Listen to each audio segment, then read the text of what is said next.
Sveiki, šiandien vyksime į vieną keisčiausių, daugelio akimis šlykščiausių, tačiau indams švenčiausių vietų – žiurkių šventyklą. Jautrių nervų žmonėms. Taipogi prie Šventojo Puškaro ežero, kuris vietiniams yra vienas svarbiausių Indijoje, o vakariečiams hipiams populiari vieta rūkyti žolę ar medituoti. Taigi užsikaičiam arbatos, spaudžiam like ir žiūrim.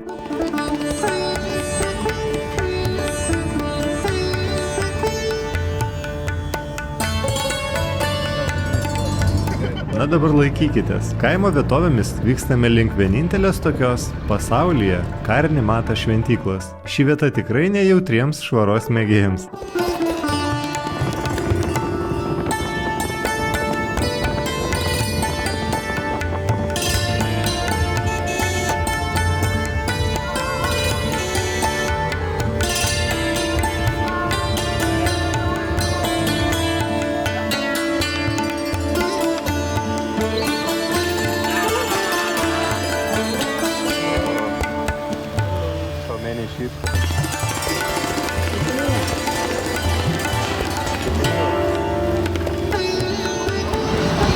Šimtai avių banda.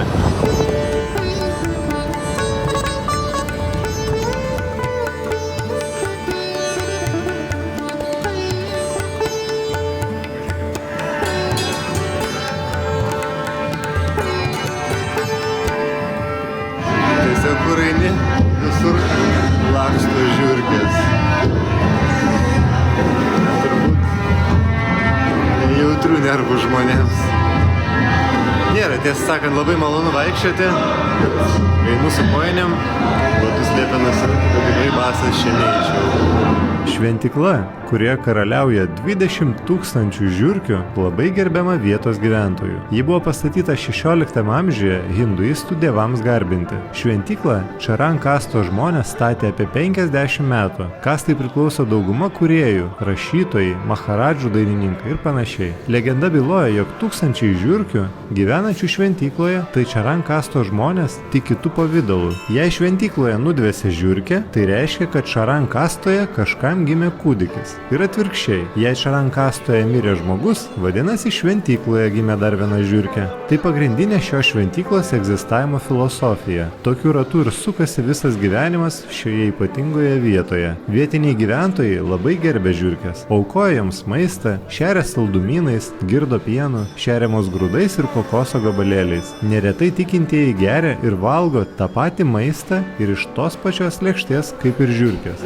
Na, vietiniams yra labai šventa vieta ir daug piligrimų čia atvyksta, žiurkės maitina, girdo vandeniu, valo viską po jų, visus kakučius. Žiurkės šventykloje gyvena nevaržomos, jų apstu visur, ant grindų, durų, po grindim, ant stalų, altorių dievams. Žiurkės vaizduojamos piešiniuose ant šventyklų sienų kaip geriausios žmonių draugės. Vietiniai šneka, kad šventykloje gyvena tik 3 baltos žiurkės, o visos kitos pilkos, rudos arba juodos. Jei būnant šventykloje pamatai baltą žiurkę, tai geras ženklas prisivilioti sėkmę. Nu jeigu kas kada bijojot žiurkių, apsilankęs šioje šventykloje tikrai pamiršite, kad kadaise egzistavo tokia baimė. Žiūrėkite, kaip žmonės gamina maistą. Šalia laksto žiurkės. Jaučiu, čia tiek ligų. Jeigu jau vaišins, tai šiuo atveju atsisakys. Vaikeli, tokių stebuklų nesu matęs dar. Na, religija yra stipri. Žiurkės sakė nesikandžioja. Nežinau, žmonės kaip valgo. Iš tikrųjų labai keista. Atrodo šlykštu, tiesą sakant. Jeigu keliautojas netyčia vieną iš žiurkių sutraiško, jis turi šventyklai padovanoti auksinę arba sidabrinę žiurkės statulėlę. Tikiuosi, kad jos nemokytos nardyti po kojomis. Su batais šventyklą vaikščioti draudžiama. Jei keliautojo koja perbėga žiurkė, tai laikoma itin blogų ženklų. Manoma, jog šventykloje suvalgius žiurkių maisto likučių, keliautoją lydės ypatinga sėkmė. Na, vykdamas į Indiją ir nesitikėjau ypatingos sėkmės, tai geriau gal neragausiu tų likučių. Pasitenkinsiu tiesiog gerą kelionę. Geriausia, kaip teigiama, šventyklą lankyti vėlai naktį arba anksti ryte, kai žiurkės yra aktyviausios. Na, baigiau, tikrai savotiškas objektas. Išmesiu ir kojines ir dezinfekuosiu. Tikiuosi, viskas bus gerai. Taip pat taip greit pabėgot vyrai iš šventyklos. Jau dezinfekavom ir kojas viską. Gera buvo ar ne? Kaip įspūdžiai? Norėjom tave palikti tenai, kad tu labiau pasijaustum vienas, susiblendintum su šitą atmosferą. Baisė, ne šventykla? Labai patiko. Išmetėt koinės? Ne, šiaip labai patiko, bet koinės išmetėm. Vyrai nusprendėt susimesti ir į kurortą skristi jau. Jo. Aidas privertė. Dar tau nesako. Šitą naujieną reikia švelniai pateikti. Na, man bilietą nupirksit? Ar neimsit manęs? Tu pafilmuosi, parodysi. Jo, kad guo nesugadintų į tų mumis. Ir ten rasi pikantiško, jeigu pasiimsit. Tai va būtent, dėl to ir nenoriu tavęs imti.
Esu vietoje, kur žiedžia puodus. Tai kuomet padaro iš molio formas, 5 dienas laiko saulėje ir po to keliauja į pečių. Štai čia matote prikrauta daug, jau paruošta, uždegs ir iškeps. Įvairiausių formų, įvairiausių dydžių.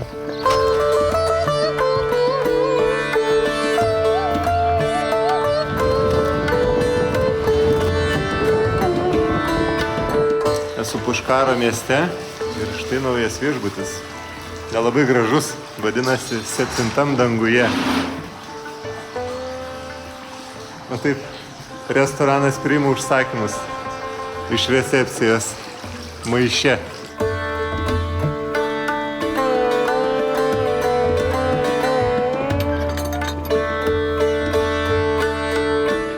Kokie rūmai.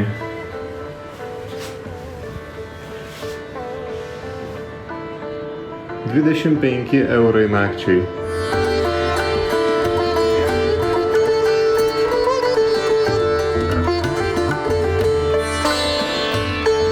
Ragausiu tradicinį patiekalą talį. Matote, padėklė daug visokiausių skonių. Po mažai paragauti. Paragavom gal pirmo šio. Čia atrodo miltų kukuliukai būtų padaryti. Salstelantis padažas. Čia turbūt žirniai. Ne visų skoniai skirtingi, šiek tiek aštroki, Geras patiekaliukas. Puškaras yra šventas miestas, didžiausias traukos centras tiek vietiniams indams, tiek užsienio turistams. Puškaro laikoma viena seniausių ir svarbiausių hindų maldininkų vieta. Pradžia iš tiesų pasimetusi istorijos rūke. Šiandien šis Radžastano smėlynų lopinėlis tinkamas ne tik grožėtis sakraliaisiais objektais, bet ir patikrinti save. Įvertinti, kas kelionės atmintinėje galų gale nurungs, azijietiškas purvas ir dvokiančios šiukšlės ar šiek tiek aukščiau tvyranti religinė energija. Puškaro šventumas pasireiškia ne tik randamo šventųjų ežero, bet ir tuo, kad šiame mieste draudžiama vartoti alkoholį, valgyti mėsą, žuvį, net ir kiaušinius. Šių produktų nerasite nei vienoje kavinėje ar parduotuvėje. Tiesa, vietiniai gyventojai nėra visai šventi ir kaip patys pasakoja, kartais nuvyksta iki Ažmero, pavyzdžiui, atsigerti alaus. Tačiau jie gerbia miesto šventumą ir tradicijas, tad pačiame Puškare alkoholio ar mėsos niekur neišvysite. Šventas miestelis, iš tikrųjų kas įdomu, kad čia yra tik vegetariškas maistas. Neįmanoma nusipirkti nei kiaušinių, nei mėsos. Visi restoranai pateikia tik vegetarišką maistą. Į šį miestelį atvyksta daug indų turistų. Dėl to labai daug vietinių blizgučių, rūbų, suvenyrų. Ne tik tarptautinių turistų, bet būtent vietiniai maldininkai čia vyksta dėl Šventojo ežero. Sarasvati šventykla stovi ant kalno, tad nuo jos matosi visas miestas. Pagrindinis traukos objektas būtent yra atsiverianti apylinkių panorama, nes pati šventykla mažytė ir nėra įspūdinga. Pakilti iki jos galima arba laiptais, arba keltuvu. Beje, senais laikais reikšmingiausios šventyklos buvo kuriamos pagal griežtus kanonus. Visas procesas nuo tinkamos vietos parinkimo iki statybų. Tai mokslas jungiantis susistemintas architektūros, astronomijos, sakraliosios geometrijos žinias, siekia atspindėti visatos modelį ir sukurti kuo palankesnę aplinką apeigoms atlikti.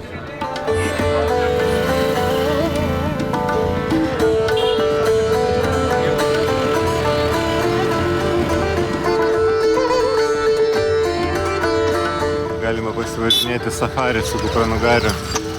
Paveža per artimiausią esantį smėlyną.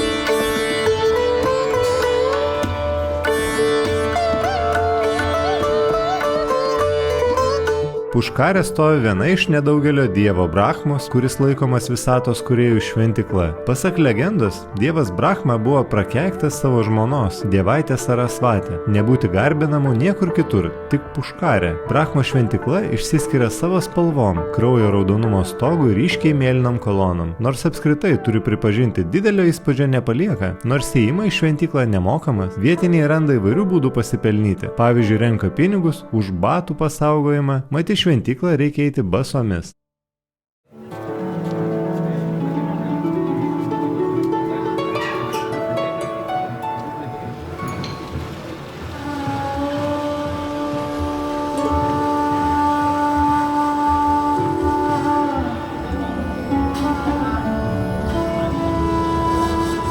Prie šio švento ežero pasimeldžiau, paprašiau visų sveikatos. Mane vietinis pažymėjo. Matote, atvyksta nemažai baltodžių keliautojų į šią vietą. Matosi, kad ilgalaikiai Indijos keliautojai, ne savaitę atvyksta ir ne 2. Viza suteikiama netgi 5 metams už $80. Tai galima tikrai ilgai, sėkmingai čia gyventi ir džiumbrauti. Greta nuolatinių Puškaro gyventojų, dievų ir pusiau laukinių gyvūnų randama atvykėlių ir iš vakarų. Brahmos kaimamiestį savo laiku buvo pamėgę hipiai, todėl ir šiandien į jo pusę traukia dvasingumo paieškomis besidangstantis žolės putikai. Jie žino, kur ir iš ko Puškare gauti nelegaliai stumdomo hašišo. Daugelio tiesiog vadinami benamiais, apsirūkę, mėgsta užti dykumoje rengiamuose transo muzikos vakarėliuose, o po itin spiritualių naktų atsigaudinėja ant ežero kranto, saulės atokaitoje, tuščių žvilgsnių medituodami į vieną tašką. Beje, gyvenant ekonominiuose hosteliuose, administracija visuomet perspėja rakinti savo pinigus ir daiktus. Labiausiai vagia ne indai, tačiau besivalkataujantis vakariečiai, praleidę metus ar daugiau Indijoje ir nebeturintis nei skatiko. Puškaras tarsi magnetas traukia ir galinčius sau leisti atsipalaiduoti ir žydų jaunuolius. Atėjūnai jau čia yra įkūrę savo bendruomenės centrą ir Puškaras spėjo pakrikštyti mažuoju Izraeliu. Geriau jau tegul vyksta čia medituoti ir atgailauti už savo nuodėmes, šaudant ir marinant badu musulmonus Gazoje. Iš sanskrito kalbos kildinamas Puškaro pavadinimas dažniausiai aiškinamas dviejų žodžių junginiu. Pušpa reiškia gėlę, o kar – ranką. Remiantis viena iš daugybės savo laiko nesekančių istorijų versijų, didysis visatos kūrėjas Brahma, kad nugalėtų demoną Varianšą, iš rankos išmetė lotoso gėlę, o toje vietoje, kur ji nukrito, atsirado vandens telkinys. Apie šį ežerą ir pradėjo dygti šventyklos bei namai. Žinoma, kiekvieno piligrimo pareiga yra šiame ežere išsimaudyti. Tiesa, indų suvokimas apie švarą yra truputį kitoks nei mūsų europiečių. Nors ežeras ir šventas, jis tikrai nėra švarus. Čia mėgsta apsilankyti ne tik turistai, bet ir kiti gyvūnai, ypač karvės bei šunys, kurie aplink šventąjį ežerą atlieka ir gamtinius reikalus. Todėl pasivaikščiojimas gaunasi kaip per minų lauką. Be to, kaip ir kitose šventose vietose Indijoje, čia galima vaikščioti tik basomis. Šventojo Puškaro ežero, pagarbiai vadinamo Puškaro Maharadža, vandenys nuplauna ne tik piligrimų dulkes, bet ir nuodėmes. Aplink ežerą yra išsidėstę 52 šventieji laiptai – gatai, pastatyti maždaug prieš 300 metų. Vieni garsiausių – Gaugatai, šiaurinėme ežero krante. Jie kartais vadinami svarbiausiais, nes šią nuodėmę atsikratyti ateina Indijos ministrai ir politikai. Nuo šių gatų virš ežero buvo išbarstyti Mahatmos Gandžio ar Indiros Gandhi pelenai. Patys seniausi, 10 amžiaus, yra Brahma gatai, pastatyti toje vietoje, kurią pasak legendos aukojimui pasirinko dievas Brahma. Prieš žengdami šventaisiais laiptais, piligrimai pagarbiu atstumu nusiauna batus. Anksčiau ežere gyveno nemažai krokodilų, kurie retkarčiais sudarodavo vieną kitą neatsargų maldininką. Seni šventikai dar atsimena tuos laikus, kai ilgomis lazdomis daužydami krokodilų galvas, juos išvaikydavo, kad galėtų įžengti į vandenį ir atlikti apsivalymo ritualą.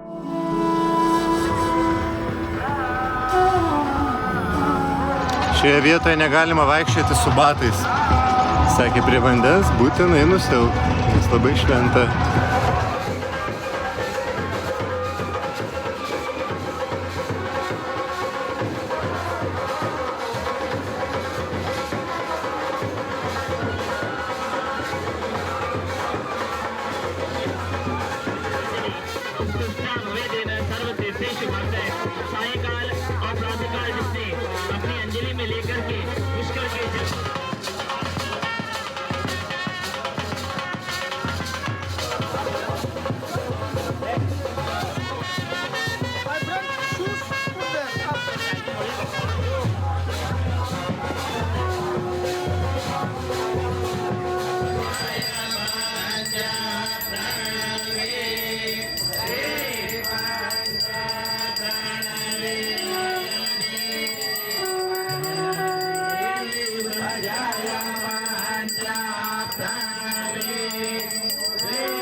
Tokios maldos vyksta kiekvieną vakarą saulėdžio metu.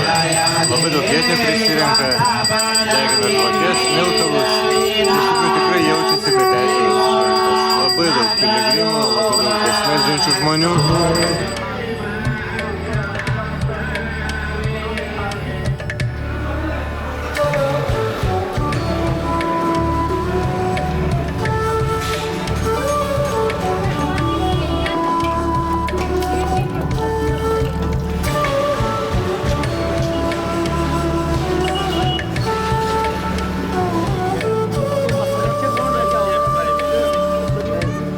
Atėjau į restoraną Puškarė, bet labai įdomu. Čia tiesiog nėra mėsos. Visi patiekalai yra vegetariški. Nei vienam restorane mieste nėra mėsos. Pabandysime. Turbūt bus skanu. Na viską čia pat ir gamina. Tiek duonelę kepa, tiek daržovės pjausto, lendam į virtuvę. Čia pjausto daržovės vegetariškam birijaniui. Matote, kaip virtuvė viską gražiai pasidėjo. Įvairiausi padažai. No spicy, thank you. Aš visą laiką užsisakau ne aštriai, bet vis tiek atneša aštriai.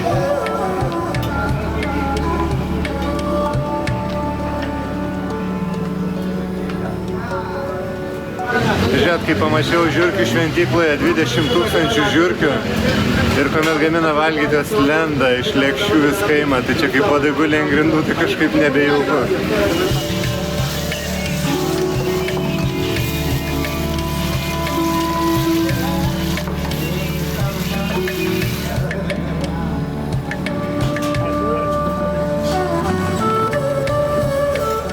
Vegetariški ryžiai. Barstyti sūriu, kopūstais. Labai daug indiškų prieskonių. O čia užsisakiau sūrį. Grilintą. Labai karštas, bet turbūt aštrus bus. Su sviestu ir masalos prieskoniais. Aromatas taip pasakiškas. Šiek net rūgštoka net. Skanu.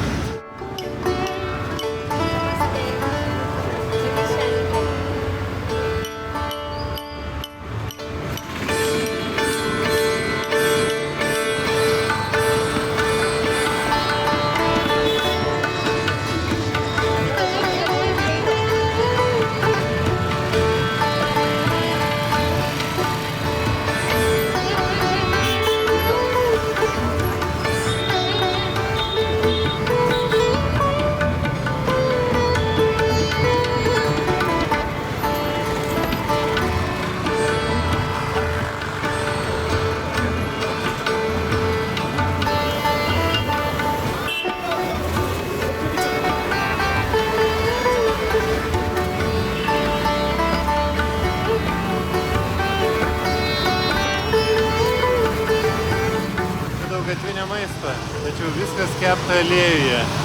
Aliejus nėra šviesus, turbūt nešviežias. Gali būti, kad ir skrandžio problemas yra susivalgius tokio maisto.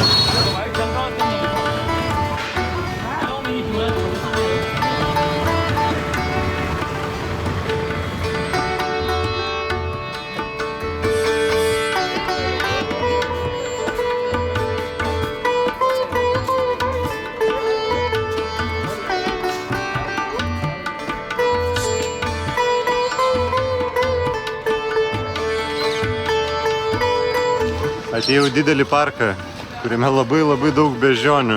Jų tokios masyvės visas. Reikia atsargiai prie jų. Nei maisto nerodyti jokio, nei vandens.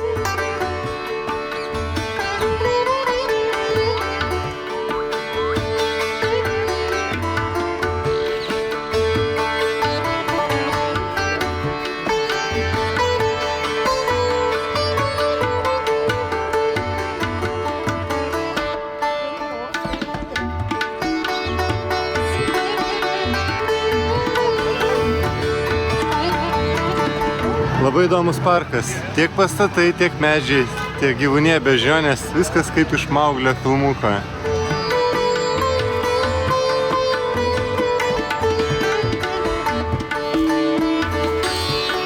Tradiciškai oranžinės spalvos rūbus pradėjo nešioti hindų vienuoliai, tai parodydami, kad jie atsiskyrė nuo šio pasaulio ir per asketišką gyvenimo būdą siekia išsivaduoti iš reinkarnacijų rato. Nemažai jų vaikšto ir Delio gatvėse bei prašo pinigų. Jiems aukoti prilygsta auka dievams. Piligrimai išsiruošę į piligriminės keliones taip pat dėvi tokios spalvos rūbus. Štai Gandžio nešiota baltos spalvos kepurė Indijos nepriklausomybės judėjimo metu tapo aktyvistų simboliu. Tais laikais prasidėjo judėjimas, kuris skatino boikotuoti vakarietiškus rūbus ir nešioti savo prigimtinius, indiškus. Iki šiol Indijoje populiarūs politikai propaguoja tradicinių rūbų nešiojimą.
labai įdomus šventyklų kompleksas, labai daug beždžionių, bet gerai, kad jos ramios. Kadangi beždžionė yra vienas iš dievų hindų religijoje, vietiniai jas maitina, dėl to neagresyvios. Nes kokiam Tailande tai tikrai negalėtum nešti šalia maisto. Ačiū, kad kartu keliavote po šias mums keistas, tačiau indams šventas vietas. Pagalvojus, argi neskirtingi mūsų pasauliai, ane? Sugebėtumėte išgyventi Indijoje? Brūkštelkite komentarus. Lauksiu jūsų like ir iki.